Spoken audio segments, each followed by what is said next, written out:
ശാസ്ത്ര പ്രസ്ഥാനത്തിൻ്റെ സ്ഥാപക നേതാക്കളിൽ ഒരാളായിട്ട് അറിയപ്പെടുന്നു. എന്നാൽ അതോടൊപ്പം തന്നെ കേരളത്തിലെ അദ്ദേഹത്തിൻ്റെ സ്ഥാനം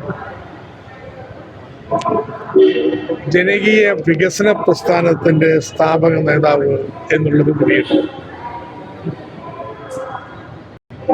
വികസനത്തിനെ കേവലം സമ്പത്ത് വർദ്ധിപ്പിക്കുന്ന ഒരു സാമ്പത്തിക പ്രവർത്തനമായിട്ടല്ല അദ്ദേഹം കണ്ടത്. ജനങ്ങൾക്ക് പങ്കാളികളാവേണ്ട ഒരു സാമൂഹ്യ പ്രക്രിയയായിട്ട്.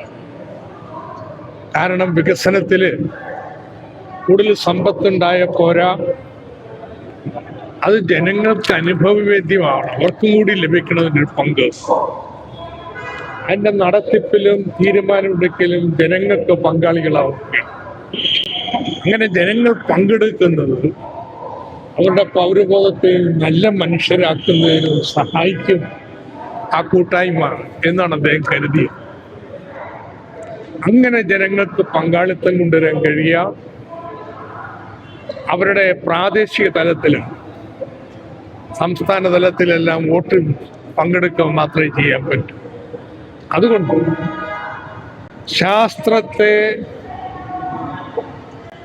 സാമ്പത്തിക കാര്യങ്ങളിൽ സന്നിവേശിപ്പിച്ച് നമ്മുടെ കൃഷിയും ചെറുകിട വ്യവസായവും സേവനങ്ങളും ഒക്കെ മെച്ചപ്പെടുത്തുമ്പോൾ തന്നെ അതെന്ത് വേണം, എങ്ങനെ വേണം എന്നെല്ലാം പരമാവധി താഴെത്തട്ടിൽ തന്നെ തീരുമാനിക്കണം എന്നൊരു വികസന കാഴ്ചപ്പാടിൻ്റെ ഫലമായിട്ടാണ് അദ്ദേഹം ഏറ്റവും കൂടുതൽ സമയം ചെലവഴിച്ചിട്ടുള്ളൊരു കാര്യം അധികാര വികേന്ദ്രീകരണം.